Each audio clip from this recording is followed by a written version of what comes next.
Welcome to Silicon Valley Business, a show focused on highlighting the innovation in heart of Silicon Valley. I am your host, Oscar Garcia, and today it is an honor to have three amazing folks that we at the Chamber of Commerce will be honoring this coming Friday at our annual Celebration of Leaders. So I want to welcome Alan, and Michelle. So thank you so much for being on the show today. I just want to start off first. Alan, why don't you tell us what your company does? And obviously, I know why we're going to recognize you, but the rest of the folks might not know what your organization does. So tell us. Yeah, thank you, Oscar. Well, I'm honored to be president of Hawley, Peterson, Synder Architects, an architectural firm that started in 1957. So we've been in business for about 60 years and more. I started quite young, obviously. And we've been located in downtown Mountain View since 1986. So our firm really grew up there. Myself, Curtis Snyder, Richard Kirshner bought out the original owners, located to downtown Mountain View, and really grew up there. We had 12 or 13 people. Now we have about 50 people. And we've just seen amazing changes in Silicon Valley, amazing changes in Mountain View. We do corporate and healthcare work, and I've just been, very honored to be here in the community for all these years. Mm-hmm. And we'll come back to some of these changes that you mentioned happening here in Mountain View. But so thank you, Alan. Alan, tell us what you do. I'm a private mortgage banker at Wells Fargo Home Mortgage in an office in Cupertino. So I help consumers refinance or buy homes. Okay, and I'm sure you've seen recently a lot of changes in the market, the hot market here in Mountain View and Silicon Valley. Yeah, we're blessed to have such a strong market, but it's also one that makes it difficult for buyers to get into homes. So it takes a lot of work to work as a team. That's true. Thank you, Alan. Michelle, tell us about your organization. I own a franchise called Home Instead Senior Care, and we bring caregivers into primarily our seniors' homes to help them with their activities of daily living. It's part of the first step, I think, of the aging process before considering moving into a senior community, a residential community. But that's what we do, and it's a great opportunity for people to bring home care into the home. Mm-hmm. Yeah, absolutely. I know that scenario personally well with both my parents now being at a nursing facility, and prior to that, me being their primary caregiver. So. You and I have had a lot of conversations about that, haven't we? Yes, we have. But so one of the reasons we are recognizing you at Celebration of Leaders is because of your commitment, your contributions to the community. And Michelle, tell us about what you do as an organization to get involved or give back to the community. So we're very present out in our community. We look upon our partners out in the community as very vital to what we do together. It takes a village to make things happen, and we all have to be engaged and be willing to get out there, help one another, support each other to make a difference. And with our senior population, that's really, really important. Mm-hmm. And giving back is also part of that. Doing the tabletop events to help our community, like CSA, as an example, is just one example of that. Mm-hmm. No, certainly. Alan, no, you are very involved as well in the community. Normally, when I think of a mortgage broker, they're busy with their amount of work that they have, and I would never imagine that you would have time to get involved in the community. So I'm actually quite impressed in all the different things that you do.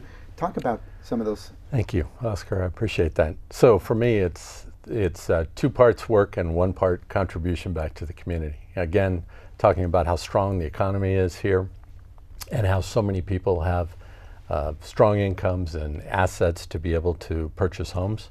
I think it's incumbent upon everyone in my industry to give back and to contribute. So I work also with CSA and other local nonprofits to help all the time. So I try to help as much as I can, but it's at least 3 or 4 days a month. Okay, good. And Alan, I was putting together a video, and actually it's the case for all 3 of you that we're going to show at Celebration of Leaders, just a little snippet. And I saw some pictures of some of your employees also getting involved in some causes. I think one of them was Second Harvest Food Bank and other organizations. So tell us about why it's important for you to encourage your employees to give back to the community. Well, we do all feel we've been fortunate to be part of this community, and really what we do involves the community so much that we just think it's inherent to give back. So we try to do a project, a pro bono project each year where everyone gets involved. We have done a lot of work with the food bank. I served on the board of the food bank for a period of time and very much appreciate what they do and a great admirer of that organization. This year we did the Breast Health Center in Palo Alto, which is another great organization, Peninsula Breast Health Connections now. But we also started a program, really we have to give credit to our employees. They wanted more time, as Alan said, to do some community work. So we give them a certain period of time each year where they can go out and do community involvement, and they don't have to take a vacation time to do that. And then we also, as an office, specify certain days where the entire office goes out. And this year it was sorting food at the food bank. Yeah. So it brings the office together. We all learn together, and it's a great bonding experience. So I encourage it tremendously for other firms to do. We're the beneficiaries, really, not the organizations. It's really a wonderful thing to bring the firm together. Yeah, no, so it creates that teamwork or camaraderie as well. And I know, especially for the younger generation, the millennials, I know giving back is a huge thing. That's one of the things that they look for in an organization that either allows them to or is involved in one way or another to give back to the community. So let me ask you this, Alan, why did you pick Mountain View to open your business or to locate here? Well, I think when we first moved into Mountain View, we liked it as a central location because we have employees that live in the city, we have employees that live in the East Bay, we have employees that live south of San Jose. And when the mass transportation centers came into Mountain View, it was an ideal place to locate because it was the only way somebody could live in San Francisco and come down to Mountain View was take the train. And then we saw this tremendous renaissance happen in Mountain View. It's the absolute successful urban planning story when you get residences downtown, restaurants follow, community activities follow. So while it started out just because of the location more than anything else in the transit hub, it grew to our employees love the restaurants, love the nightlife. I'm always, absolutely amazed when you go out at night how vibrant the community is. And, it really is, at 10 o'clock at night, there's people on the sidewalks. And really is a tremendous success story because it wasn't like that in the 1980s before all that happened. So, again, it probably should be studied by every urban planning school that mass transportation and residential communities lead to a vibrant downtown. That's true. And our employees greatly appreciate it. That's true. Well, you're in the building now, your office is in the building now. When I was a kid, because I've grown up in Mountain View, and it was empty. And us locals nicknamed that building Dog City, right? Because the property manager had German Shepherds roaming the first floor to keep vandals away. And I was one of those kids that would come up and pound on the window and get the dogs all riled up, I thought that might be you, Oscar. So, but you're right, to see the transformation to what Mountain View was, and totally like virtually no activity to what it is today. It's incredible. It's a tremendous accomplishment, really. Yeah, no, absolutely. Alan, now, am I right? Do you work as an independent contractor, or are you actually an employee? I'm an employee of Fargo. But still, as in your situation, you're dealing not just with Mountain View, but Silicon Valley, right? Yes. What are some of the changes that you've seen in the time that you've been in your industry? That's a great question, Oscar. So what I've seen is much more focus on tying the economy and how our economy grows right to the job market. So as you see, we're coming out of a recession, and you see how strong that job market is, and the jobs pull the direction our economy goes. So it's just become so much clearer, and people have a demand now. They want to live right close to their jobs because they spend so much time there. Yeah, that's true. That's true. Michelle, what about for you? Let me ask you kind of a little different. What are some challenges? Because there's always, whenever you see growth, activity, there's always going to be some challenges. What are some challenges that you are seeing with the growth that is happening? I think the biggest challenge we face right now has to do with the rising cost and really trying to keep our cost affordable to our seniors. And that becomes challenging when our labor costs are going up, training costs are going up, other costs to run the business, our operational expenses are going up. And to try to manage that and still keep services affordable when our senior Social Securities aren't going up 20, 30%, I would say that that's the biggest challenge that we really face. Right. Yeah. No. And Alan, to let me come back, kind of a similar question, because same thing. You've been here, the ups and downs in Mountain View. What are some of the challenges as a small medium-sized business that you are seeing right now? Well, a lot of it is really what Michelle said. The cost of living for the employees is very high in the area, so trying to attract employees as an architectural firm, and as this award signifies, it's just the people. We don't have a lot of money in other assets, it's really the people, and we really need to provide an environment that is beneficial to everyone, allows them to succeed. And they need to be able to afford homes. They need to be able to not spend an hour and a half on the road commuting each day. And I would say by far it's the cost of living and the traffic that are the biggest challenges that we face. Very, very much so. Very much so. We at the Chamber convened a new group called President's Roundtable, and the group, housing and transportation are the two issues that the group really wants to focus on. So it really speaks to what you're saying. Tell us about some of the your favorite projects that you worked on. I did see, and I think one of them, at least my favorite, I'll tell you, and correct me if I'm wrong, but it's Centennial Plaza? We did Centennial Plaza, and the favorite project's always the next one, but or the last one. But now we've been fortunate to projects we've done in Mountain View, or the Mountain View Center for Pamp Sutter at 701. It's a 250,000 square foot medical center that's a bit of the gateway to Mountain View from that direction, from Sunnyvale. So that, I think, was an important project for Mountain View as well as for us and for Palo Alto Medical Foundation. So that was a very important project, I think, for the firm. Centennial Plaza, as you mentioned, was a nice celebration. We did the fire station #1 on Shoreline.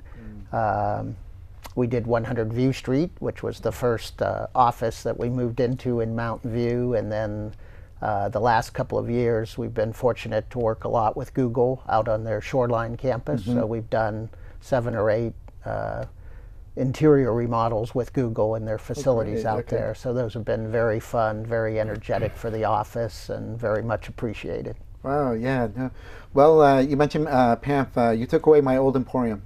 Yes, yes, we did. No, it truly is a gorgeous building there that you have. And you're right, never thought of it as the gateway, but you're right. I mean, you're coming down El Camino or 85, and it's very prominent building there. It's beautiful. Yeah, so great job. But Alan, what about for you in terms of, I just want to kind of go back in terms of giving back. How do you decide what organizations to get involved in?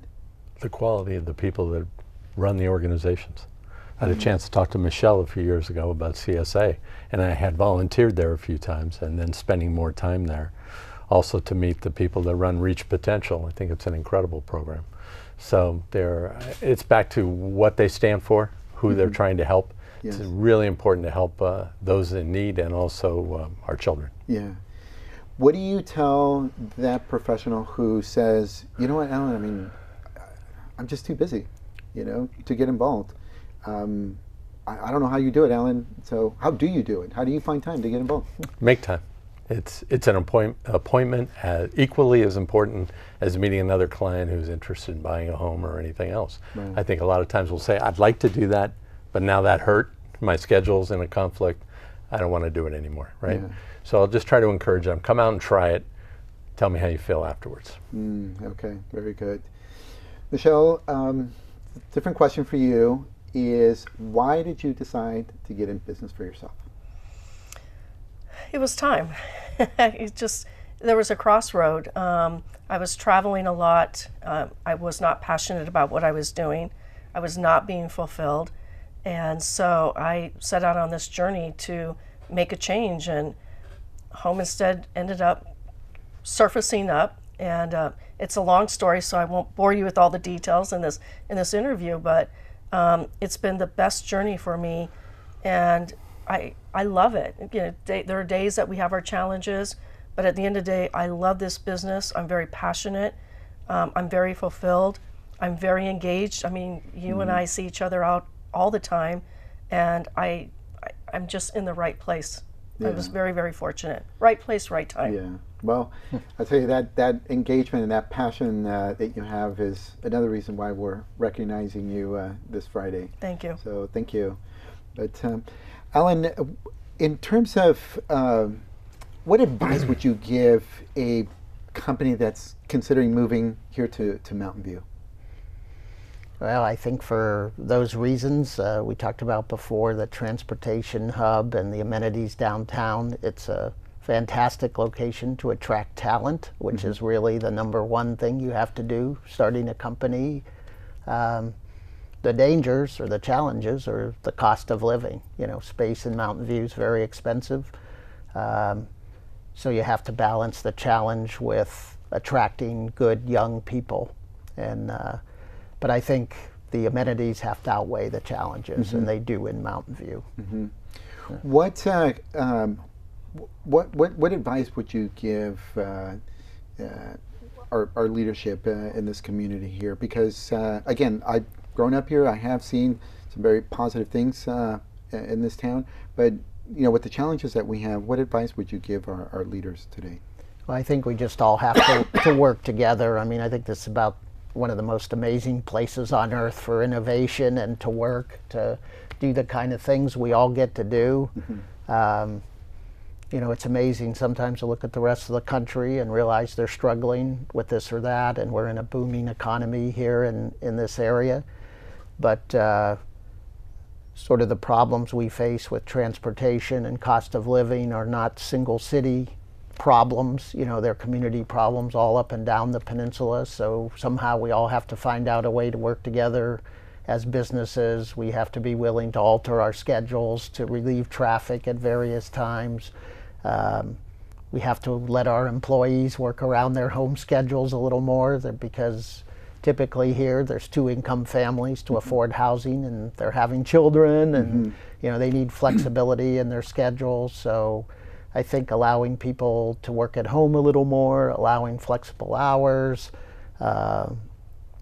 just working as a community to try to offset some of these issues, the challenges that we all face are probably the biggest. You mentioned earlier housing and transportation, and focus on those two things as a region is what you're saying, right? It's would really help good us point. all tremendously, you know. Yeah, no, it's, and would help the entire area. Yeah, no, it's you know, you do hear people say that it's a housing it's a regional issue, but then at the same time, no one wants to really take the lead on it. So someone will have to step up here to do it. But no. I think there's organizations, you know, doing that. I think the Silicon Valley Leadership Group and you know, that combine a lot of the communities and others are really looking at the issue that way. I think some of the companies here are very forward thinking, because they have offices in San Francisco and throughout the, you know, Silicon Valley. Right. So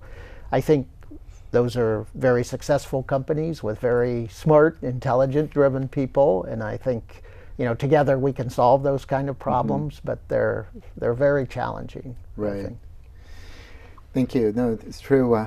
Alan, what sets you apart from other mortgage brokers? I listen. I want to hear your story. I'm excited to hear people's stories. That's the best part of my job. And the fact that we can work to collaborate between a client and a bank and find a way that finds the best solution or arranges the best solution for that client. So the education part of our jobs too, I know Michelle is certainly, it's important to her also, where you get the opportunity to really coach up in areas, and the clients coach me up in areas that I need to grow to. Yeah, that's true. That's Goes very both good. ways. Yeah, very, very good points here. Thank you. Michelle, and if you weren't doing what you're doing today in terms of your business, what would you be doing? Oh, geez, that's the 99-cent question here. You know, I'd probably still be back in tech. I probably would have gotten stuck just at a point in my life. I was in my late 40s when I came in and bought this business, and you keep down that path, and I just think I would have just stuck it out as long as I could. And so that's why I'm very grateful that, you know, the opportunity was there and I was able to seize it.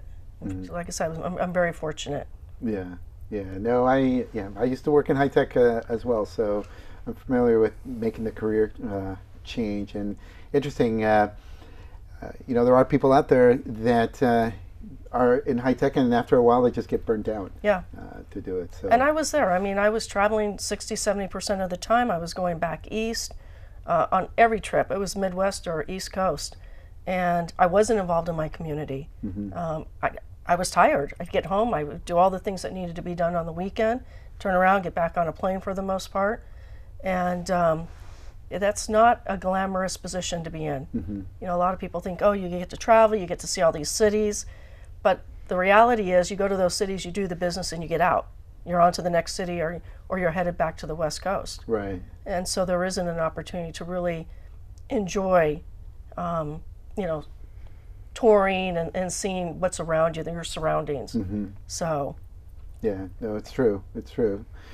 Alan, let me come back to you and ask you kind of a similar question that I asked Alan here, but what sets your firm apart from your competition?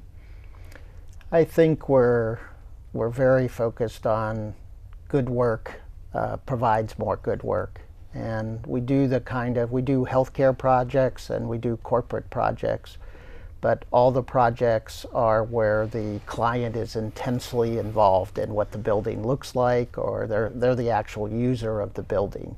So I think to be successful in business, as Alan said, you have to be a great listener. And you know, our job is to sort of make a client's aspirations and what they want for the building into reality. So the only way to do that is intensely listen. But I think we get involved in the community. I think we've been doing this now for a long, long time, and that speaks to longevity. But it really comes down to the people and having them, providing a place where they can grow and succeed. And I think that's our number one job. And if our staff is happy and can succeed, then the projects typically succeed, and then the firm succeeds. Right. But really, I think it comes down to giving people the opportunity to do what they love and get very passionate, committed people around the table and work together. Sure. No. When you look at Mountain View and all the development that's going on, I mean, there's certainly a lot. There was just last week, council, I think it's looking at one of the lots near the post office at building a hotel with underground parking, et cetera, and so forth. Is there something that you would want to see, or a type of building or some type of project that you would want to see in Mountain View that maybe no one's talking about it, or we forgot about that project? Anything that comes to mind? I'm always sort of amazed in downtown Mountain View. There's not a health center, or you go to Chicago, and I'm a very passionate bicyclist. So you go to Chicago, which of course has snow half the year. You go to Washington, D.C., same thing. There's tremendous bicycling health facilities right downtown. You ride your bike in, you can drop off your bike, you can get it worked on. And then there's health clubs scattered throughout. And here we are in this incredible, great climate where you can be outside the entire year. And so if I get my vote, I vote for a health facility in downtown Mountain View, and we'd all support it and be happy for it. I know that's a pretty small view of the world. But you know what, though? I realize that. You're onto something, because some of the chamber members, particularly some of the startups, that said the same thing. You know, why can't we have a health facility in downtown? You know? Well, so many of the companies provide their own outside of downtown, but yeah, we need our own little piece of one downtown. Right. No, it's true. No, that's a good point. But Alan, what do you see for you down the road, maybe 5, 10, 15 years down the road, in terms of your own personal growth, giving back, getting involved in the community? I want to do more of it. I did community leadership Mountain View, and have done some other events where the experience has shown me that there's a lot more out there that can be done. So I'm anxious to do more. That's true. It's always a good feeling when you're giving back to others and back to your community. Yes. That's true.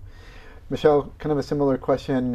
What do you see for your homestead care down the road, kind of into the future, 3-5 years down the road? I think we just got to keep marching on. We've got to accept that change is coming. We have to adapt to the change. We will continue to be involved in the community. We'll continue to give back. I think that's very important. And look for other opportunities where we can give maybe back differently. I don't know what that looks like right now, but I mean, one example is we did a fundraiser last September, and we did it at the Rooster Tea Feathers in Sunnyvale, and it was for the Alzheimer's Association. We've never done anything like that before, but it was a great evening and a lot of fun. And so we're always looking to change it up and try to figure out, okay, what can we be doing differently, and but still have fun with it. Sure. No, well, fantastic. Well, Michelle, Alan, and Ellen, I want to thank you again for being on the show, and then also again, congratulations for your award this Friday and for what you do to give back to the community. So you guys are truly an inspiration and a great example to all of us. So thank you. Thank you, Oscar. Thank you. And we will see you next time on Silicon Valley Business. Thank you for being with us today.